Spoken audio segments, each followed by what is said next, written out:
안녕하세요. 오늘 밤 당신의 마음에 조용히 다가가는 시간입니다. 오늘 이 채널을 켜신 당신께 먼저 묻고 싶은 한 가지가 있습니다. 오늘 하루 당신의 머릿속에서 몇 번이나 같은 장면이 반복되었나요? 말 실수했던 그 순간, 보내지 말았어야 할 그 메시지, 그때 그렇게 대답하지 말았어야 했는데 하는 그 한마디, 잠들기 직전에 어김없이 떠올라 이불을 발로 차게 만드는 그 기억. 지금도 그것을 떠올리며 한숨을 쉬고 계신가요? 그렇다면 오늘 밤 이 영상은 당신을 위한 것입니다. 오늘 우리는 후회라는 누구도 피할 수 없지만 누구도 제대로 다루는 법을 배운 적 없는 그 감정에 대해 이야기해 보려 합니다. 그리고 그 후회를 없애는 아주 간단하지만 과학적으로 입증된 한 가지 비법을 알려드리려고 합니다. 준비물은 단 하나, 흐르는 물이면 충분합니다. 이 영상이 끝날 때쯤 당신은 지금까지와는 완전히 다른 방식으로 자신의 마음을 다룰 수 있는 도구 하나를 손에 쥐게 되실 겁니다. 자, 그럼 편안한 자세로 깊게 한번 숨을 들이쉬어 보세요. 그리고 천천히 내쉬세요. 이제 시작해 보겠습니다. 후회는 더 생각한다고 사라지지 않습니다, 여러분. 솔직하게 한번 말씀드릴게요. 우리는 후회를 다루는 법을 누구에게도 제대로 배운 적이 없습니다. 학교에서도, 가정에서도, 직장에서도요. 우리가 후회와 마주했을 때 가장 흔하게 듣는 조언은 무엇일까요? 잊어버려. 긍정적으로 생각해. 다음에 잘하면 되지. 멘탈을 강하게 가져. 물론 다 좋은 말입니다. 그런데 이상하지요. 그렇게 좋은 말들을 수십 번, 수백 번 들어왔는데도 막상 후회가 밀려오는 그 새벽 3시에는 그 어떤 말도 우리에게 작동하지 않습니다. 오히려 잊어버려야 하는데 왜 안 잊혀지지? 하는 자책이 또 하나의 후회로 쌓일 뿐입니다. 왜 그럴까요? 이유는 단순합니다. 우리가 후회를 다루는 방식이 처음부터 잘못되어 있기 때문입니다. 우리는 보통 후회가 떠오르면 이렇게 합니다. 계속 생각합니다. 왜 그랬을까? 어떻게 그럴 수 있었을까? 그때 다르게 했더라면 머릿속에서 그 장면을 자꾸자꾸 돌려봅니다. 마치 그것을 충분히 곱씹기만 하면 언젠가 해결될 것처럼요. 그런데 여러분, 잘 생각해 보세요. 후회를 계속 생각해서 후회가 사라진 적이 있으신가요? 단 한 번이라도요? 아마 없으실 겁니다. 왜냐하면 후회는 생각하면 할수록 더 깊어지는 성질을 가지고 있기 때문입니다. 오늘 우리가 이야기할 첫 번째 진실이 바로 이것입니다. 후회는 머리로 끝낼 수 없다. 이걸 받아들이는 게 모든 변화의 출발점입니다. 우리가 그동안 후회 앞에서 무력했던 이유는 우리가 약해서가 아닙니다. 우리가 의지가 부족해서도 아닙니다. 단지 우리가 잘못된 도구를 쓰고 있었을 뿐입니다. 머리로 풀리지 않는 감정을 머리로만 풀려고 했던 것입니다. 그렇다면 무엇으로 풀어야 할까요? 그 답을 알기 위해서 우리는 먼저 우리의 뇌가 어떻게 작동하는지를 들여다봐야 합니다. 첫 번째 비밀, 뇌는 죄책감을 더러움으로 인식한다. 자, 여기서 이 영상의 첫 번째 핵심 비밀이 등장합니다. 여러분의 뇌 안쪽 깊은 곳에는 선피질이라고 불리는 영역이 있습니다. 일본어로는 토우이시츠, 히미시츠, 영어로는 인슐라라고 부르는 부위입니다. 이 영역은 우리 몸과 감정의 불쾌감을 통합해서 처리하는, 말하자면 불쾌감 본부 같은 곳입니다. 그런데 이 선피질에서 아주 놀라운 현상이 일어납니다.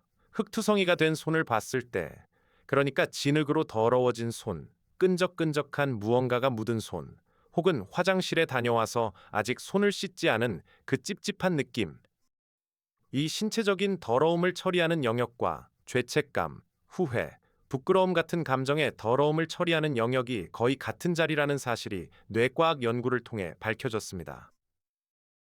다시 말해, 우리 뇌는 손에 진흙이 묻었을 때 느끼는 불쾌감과 어제 친구에게 했던 말실수를 떠올렸을 때 느끼는 불쾌감을 거의 같은 신호로 처리합니다. 이게 무슨 뜻일까요? 이건 우리 뇌가 어리석다는 뜻이 아닙니다. 오히려 정반대입니다. 우리 뇌는 비유를 진짜처럼 받아들이는 능력을 가지고 있다는 뜻입니다. 여러분, 한번 생각해 보세요. 우리는 일상 언어에서 죄책감을 어떻게 표현하나요? 마음이 찝찝하다. 양심의 때가 묻은 것 같다. 기억에서 씻어내고 싶다. 깨끗하게 잊고 싶다. 전 세계 거의 모든 언어가 죄책감과 후회를 더러움에 비유하고 그 해결을 씻음에 비유합니다. 한국어도 일본어도 영어도 중국어도 아랍어도 그리스어도 마찬가지입니다. 왜 그럴까요? 인류가 약속이라도 한 걸까요? 그게 아닙니다. 인류는 본능적으로 알고 있었던 것입니다. 우리 뇌가 죄책감을 더러움처럼 처리한다는 사실을요. 언어가 그것을 먼저 알고 있었고, 과학이 뒤늦게 그것을 증명한 것뿐입니다. 자, 그래서 무엇이 중요할까요? 여기서 아주 중요한 깨달음이 나옵니다. 우리 뇌는 이성보다 감각을 더 신뢰합니다. 여러분이 아무리 머리로 괜찮아, 별일 아니야, 잊자, 다음에 잘하면 돼라고 자기 자신을 설득해도 뇌의 깊은 부분, 그 선피질은 여전히 아니, 아직 찝찝해, 아직 더러워, 아직 끝나지 않았어 라고 신호를 보냅니다. 말로는 해결되지 않습니다. 논리로는 해결되지 않습니다. 우리 뇌가 더러움으로 인식하는 그 감각을 감각으로 풀어주어야 진짜로 해소됩니다. 그렇다면 어떻게 풀까요? 이미 답이 나왔지요. 진흙이 묻은 손은 씻으면 깨끗해집니다. 그렇다면 마음에 묻은 후회의 더러움은? 네, 똑같이 씻으면 됩니다. 비유가 아닙니다. 진짜로요. 두 번째 비밀. 손을 씻으면 마음이 가벼워진다. 맥베스 효과. 이쯤에서 여러분 중 누군가는 이렇게 생각하실지도 모르겠습니다. 손을 씻는다고 후회가 사라진다고요? 그게 말이 됩니까? 충분히 의심하실 만합니다. 저도 처음 이 이야기를 들었을 때 똑같이 생각했습니다. 하지만 이건 단순한 자기 위로나 미신이 아닙니다. 심리학에서는 이 현상에 정식 이름을 붙였습니다. 맥베스 효과, 맥베트 이펙트입니다. 이름의 유래는 다들 아실 겁니다. 셰익스피어의 비극 맥베스 말입니다. 작품 안에서 맥베스 부인은 남편과 함께 왕을 시해한 뒤 죄책감을 견디지 못합니다. 그녀는 밤마다 잠결에 일어나 두 손을 비비며 절규합니다. 꺼져라. 저주받은 핏자국이여. 꺼져라. 손에는 사실 아무 피도 묻어 있지 않습니다. 살인은 이미 오래전에 끝났고 손은 이미 수없이 씻었습니다. 그런데도 그녀의 눈에는 보이지 않는 핏자국이 계속 손에 묻어 있는 것처럼 느껴집니다. 그녀는 결국 그 환영을 견디지 못하고 무너집니다. 셰익스피어는 17세기 사람이었습니다. 뇌과학이라는 학문은 존재하지도 않던 시대입니다. 그런데 그는 인간의 본질을 정확히 꿰뚫어 보았습니다. 죄책감이 우리 마음에 얼룩으로 남는다는 것, 그리고 인간은 본능적으로 그 얼룩을 씻어내려고 한다는 것을요. 자, 이제 21세기로 돌아오겠습니다. 여러 심리학 연구진들이 이 맥베스 효과를 실제 실험으로 검증해 보았습니다. 가장 유명한 실험 중 하나는 이런 식이었습니다. 참가자들을 두 그룹으로 나눕니다. 양쪽 그룹에 모두 과거에 자신이 저질렀던 부도덕한 행동, 부끄러웠던 행동, 후회되는 일을 떠올려서 글로 적게 합니다. 그러고 나서 두 그룹에 서로 다른 행동을 하게 합니다. A그룹은 손을 깨끗이 씻습니다. B그룹은 그냥 가만히 앉아 있습니다. 그 후 두 그룹에게 똑같은 질문을 던집니다. 지금 기분이 어떻습니까? 방금 적은 일에 대해 얼마나 죄책감을 느끼고 있습니까? 결과는 놀라웠습니다. 손을 씻은 A그룹은 죄책감 수치가 눈에 띄게 감소했습니다. 그냥 앉아있던 B그룹은 죄책감 수치가 그대로였거나 오히려 더 증가하기도 했습니다. 글로 적은 후회를 머릿속에서 계속 곱씹었기 때문입니다. 심지어 한 실험에서는 손을 씻은 그룹이 그 후에 잘못을 만회하기 위한 자원봉사 활동에 참가해 주시겠습니까? 라는 부탁을 받았을 때 손을 씻지 않은 그룹에 비해 참가 의사가 훨씬 낮았다는 결과까지 나왔습니다. 이게 무슨 뜻일까요? 손을 씻은 그룹은 이미 뇌가 더러움이 씻겨 나갔다, 깨끗해졌다, 이제 됐다고 판단해버린 것입니다. 죄책감이라는 신호가 해소되어 만회해야 할 필요성 자체가 줄어든 것입니다. 이 실험이 우리에게 말해주는 것은 분명합니다. 현실은 변하지 않았습니다. 과거에 했던 그 말실수는 여전히 그 자리에 있고 그 사람과의 어색한 분위기도 그대로이며 보내버린 그 메시지도 여전히 상대의 휴대폰에 남아 있습니다. 객관적으로는 아무것도 변한 게 없습니다. 그런데 우리 뇌는 손을 씻는 그 단순한 행위 하나만으로 판단해 버립니다. 아, 더러움이 씻겨 나갔구나. 끝났구나. 됐다. 이게 바로 우리 뇌의 비밀입니다. 우리 뇌는 우리 생각보다 훨씬 더 순진하고 훨씬 더 감각적입니다. 그리고 바로 그 순진함이 오늘 우리가 활용할 가장 강력한 도구입니다. 세 번째 비밀, 후회는 성격이 아니다. 전환의 부족이다. 자, 여기서 잠깐 멈춰서 아주 중요한 이야기를 하나 드리고 싶습니다. 후회를 자주 하시는 분들, 작은 일에도 오래 곱씹는 분들, 자기 전에 자꾸 이불킥을 하시는 분들, 혹시 평소에 이런 말을 자주 들으시거나 스스로 이런 말을 자주 하지 않으셨나요? 나는 멘탈이 약한 것 같아. 나는 너무 예민해. 나는 성격이 소심해서 안 돼. 왜 나는 다른 사람들처럼 쿨하게 넘기지 못할까? 오늘 이 영상을 통해서 한 가지만 분명히 말씀드리고 싶습니다. 그건 당신의 성격 문제가 아닙니다. 그건 당신이 약해서가 아닙니다. 그건 당신이 예민해서가 아닙니다. 그건 당신이 부족해서가 아닙니다. 그건 단지 당신이 전환하는 방법을 배운 적이 없기 때문입니다. 생각해 보세요. 우리는 학교에서 수학 공식을 외우고 영어 단어를 외우고 역사 연도를 외우는 법은 배웠지만 후회가 밀려올 때 어떻게 그것을 끊어내는가에 대해서는 누구에게도 배운 적이 없습니다. 부모님도 가르쳐 주신 적이 없습니다. 왜냐하면 부모님도 배운 적이 없으니까요. 우리 사회 전체가 그 방법을 잘 모릅니다. 그래서 우리는 후회가 밀려오면 그저 계속 생각하는 것밖에 할 줄 모릅니다. 왜 그랬을까? 어떻게 그랬을까? 다시 돌아갈 수 있다면 그 생각의 소용돌이 안에서 우리는 점점 더 깊이 빠져듭니다. 그러다 누군가에게 그 마음을 털어놓으면 돌아오는 답은 이렇습니다. 멘탈을 강하게 가져. 극복해야지. 의지가 부족한 거 아니야? 이건 근성론입니다. 그리고 근성론은 거의 모든 경우에 도움이 되지 않습니다. 왜냐하면 후회는 의지의 영역이 아니기 때문입니다. 후회는 뇌의 특성입니다. 우리 뇌는 한번 입력된 불쾌한 신호를 계속해서 처리하려는 경향이 있습니다. 진화적으로 보면 그건 합리적인 설계입니다. 위험한 일을 한번 겪고 다시 반복하지 않으려면 그 불쾌한 기억을 잘 보존해 두어야 하니까요. 옛날 인류가 야생에서 살아남기 위해 만들어진 시스템입니다. 문제는 현대 사회에서 우리가 겪는 후회의 대부분은 생명의 위협이 아니라 사회적인 일들이라는 점입니다. 어제 한 말실수가 우리 목숨을 위협하지는 않습니다.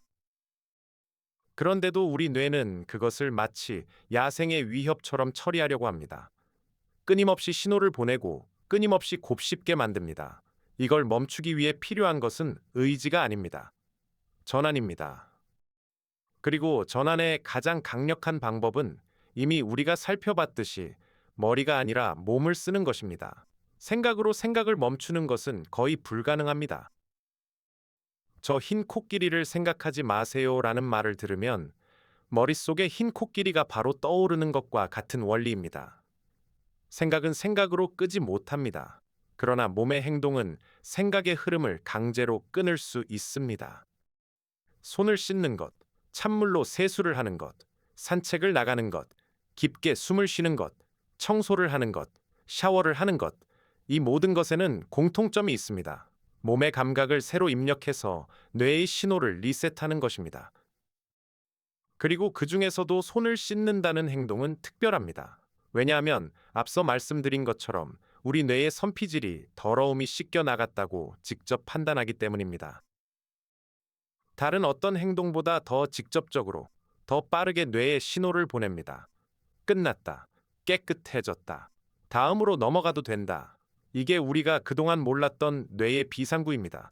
당신은 멘탈이 약한 게 아닙니다.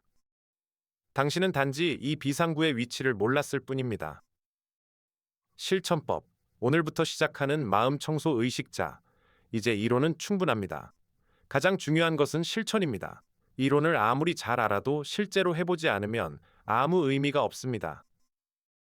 지금부터 오늘 밤부터 당장 시작하실 수 있는 아주 구체적인 방법을 알려드리겠습니다. 어렵지 않습니다. 돈도 들지 않습니다. 어디서나 할 수 있습니다. 제1단계. 신호 알아차리기 먼저 후회가 시작되는 그 신호를 알아차리는 연습이 필요합니다. 여러분, 후회는 거의 항상 같은 패턴으로 찾아옵니다. 가슴이 살짝 답답해지고 한숨이 한번 나오고 어떤 장면이 머릿속에서 자동으로 재생되기 시작합니다. 그러면서 점점 그 장면 속으로 빨려 들어갑니다. 이때, 아, 후회의 신호가 왔구나 하고 한 박자만 알아차려 보세요. 단 한 박자면 됩니다. 알아차림은 모든 전환의 출발점입니다. 알아차리지 못한 후회는 우리를 끌고 가지만 알아차린 후회는 우리가 다룰 수 있는 대상이 됩니다. 제2단계. 자리에서 일어나기 후회의 신호를 알아차리셨다면 그 자리에서 일어나세요. 앉아있던 자세에서 일어나는 것, 누워있다가 앉는 것, 이 작은 자세 변화 하나가 이미 뇌에 신호를 보냅니다. 무언가 바뀌고 있다. 소파에 누워서 후회의 소용돌이에 빠지지 마세요. 자세가 그대로면 생각도 그대로 흘러갑니다. 제3단계. 화장실로 걸어가기. 이제 욕실이나 화장실로 천천히 걸어가세요. 빠르게 갈 필요는 없습니다. 천천히. 한 걸음 한 걸음 의식하면서 걸어가세요. 걷는 것 자체도 뇌의 신호를 바꾸는 행동입니다. 제4단계. 물을 틀고 손을 씻으세요. 이게 이 의식의 핵심입니다. 단순히 손을 헹구는 게 아닙니다. 먼저 수도꼭지를 트시고 따뜻한 물이 흐르는 것을 잠시 바라보세요. 손가락을 그 물 아래에 천천히 가져가세요. 물의 온도가 손가락 끝에서 손바닥, 손목까지 퍼지는 것을 느껴보세요. 비누를 충분히 거품 내세요. 그리고 손가락 사이사이, 손등, 손바닥, 손목까지 평소보다 조금 더 정성스럽게 씻어주세요. 이때 마음속으로 한 가지를 떠올리세요. 지금 그 일을 씻어내고 있다. 거창한 주문 같은 게 아닙니다. 그냥 조용히 자기 자신에게 그렇게 말해주는 겁니다. 어제 그 말실수 씻어낸다. 보내지 말았어야 할 그 메시지 씻어낸다. 그 자리에서 했던 그 표정 씻어낸다. 비누 거품이 물에 씻겨 흘러가는 것을 잠시 바라보세요. 그 거품이 배수구로 빨려 들어가는 것을 보세요. 진짜로 그 후회가 거품에 실려서 함께 흘러간다고 상상하셔도 좋습니다. 제5단계. 손을 천천히 닦고 거울을 보세요. 다 씻으셨으면 마른 수건으로 손을 천천히 닦으세요. 손가락 하나하나, 손바닥, 손등까지요. 닦는 행위 자체에 집중해 보세요. 그리고 마지막으로 거울을 한번 보세요. 거울 속에 당신에게 가볍게 고개를 끄덕여 주세요. 어떤 말을 해도 좋습니다. 수고했다. 이제 됐다. 다음으로 간다. 무슨 말이든요. 이게 끝입니다. 전체 시간은 길어야 2분에서 3분입니다. 그러나 이 짧은 의식을 거치고 나면 당신의 뇌는 이미 다른 상태로 들어가 있습니다. 후회의 회로에서 빠져나와 새로운 회로로 전환된 상태입니다. 이걸 매일 후회가 찾아올 때마다 하시다 보면 어느 날 문득 알아차리게 되실 겁니다. 후회의 신호가 와도 예전처럼 깊이 빠지지 않는 자신을요. 자동으로 손을 씻으러 가는 자신을요. 그게 습관이 되는 순간 당신의 마음은 이미 한 단계 더 자유로워져 있을 겁니다. 응용편. 손 씻기 외에 활용할 수 있는 몸의 비상구들. 이 영상을 듣고 계신 분 중에는 이런 상황도 있으실 겁니다. 지금 외출 중이라서 손을 씻을 데가 없어요. 새벽인데 화장실에 가기 귀찮아요. 손을 씻는 것 말고 다른 방법은 없나요? 좋은 질문입니다. 우리 뇌가 더러움과 죄책감을 함께 처리한다면 그 원리를 활용할 수 있는 다른 행동도 분명히 있을 것입니다. 여기서 몇 가지를 함께 소개해 드리겠습니다. 첫째, 찬물로 세수하기. 손을 씻는 것보다 더 강력할 때가 있습니다. 차가운 물이 얼굴에 닿는 그 감각은 뇌에 강한 충격을 주어 생각의 회로를 더 빠르게 끊어냅니다. 특히 새벽에 후회가 밀려와 잠이 안 오실 때 일어나서 찬물로 세수를 한번 해보세요. 효과를 직접 체험하실 수 있습니다. 둘째, 샤워하기. 시간이 충분할 때는 샤워가 가장 강력합니다. 손 씻기가 작은 청소라면 샤워는 큰 청소입니다. 따뜻한 물이 머리부터 발끝까지 흐르는 그 감각이 우리 뇌 전체에 리셋 신호를 보냅니다. 큰 일이 있었던 날, 큰 후회가 밀려온 날, 샤워는 단순한 위생 행위가 아니라 하나의 의식이 됩니다. 셋째, 깊게 숨쉬기 손도 씻을 수 없고 자리를 떠날 수도 없는 상황이라면 호흡을 사용하세요.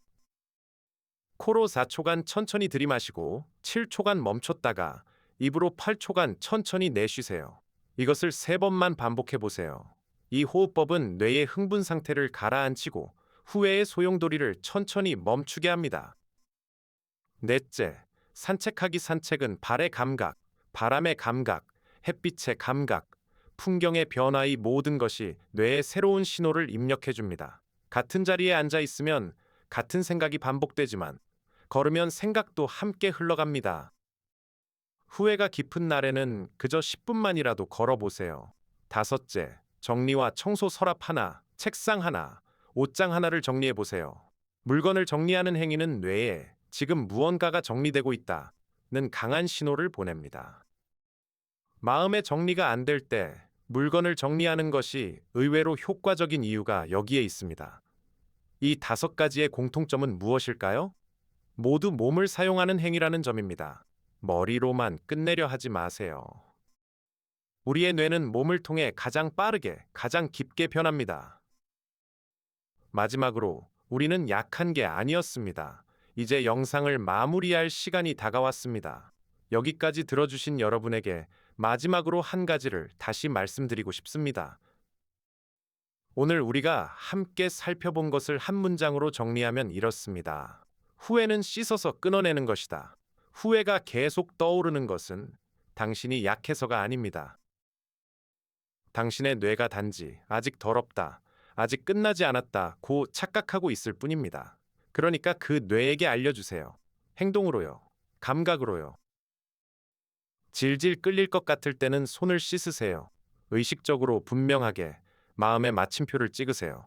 지금 이 후회는 여기서 끝났다고 자기 자신에게 말해주세요. 우리는 약한 게 아니었습니다. 우리는 그저 전환하는 방법을 아무도 가르쳐 주지 않았던 것뿐입니다. 이제 당신은 그 방법을 알고 계십니다. 오늘 밤부터, 아니 지금 이 영상이 끝나는 순간부터 그 도구를 손에 쥐고 살아가실 수 있습니다. 후회가 찾아오면 한숨 쉬지 말고 일어나세요. 머리로 곱씹지 말고 화장실로 걸어가세요. 거품을 충분히 내고 따뜻한 물에 손을 천천히 씻으세요. 거울 속 자신을 보고 가볍게 고개를 끄덕이세요.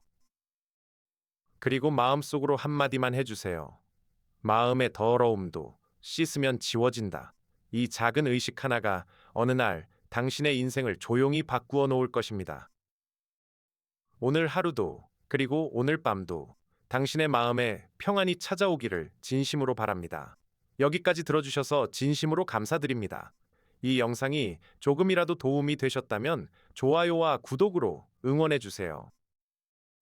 그리고 댓글에 오늘 밤 당신이 씻어내고 싶은 후회 한 가지를 적어보시는 것도 좋습니다. 적는 것 자체가 이미 하나의 작은 씻음입니다. 다음 영상에서 또 다른 마음의 비밀과 함께 찾아뵙겠습니다. 편안한 밤 되세요.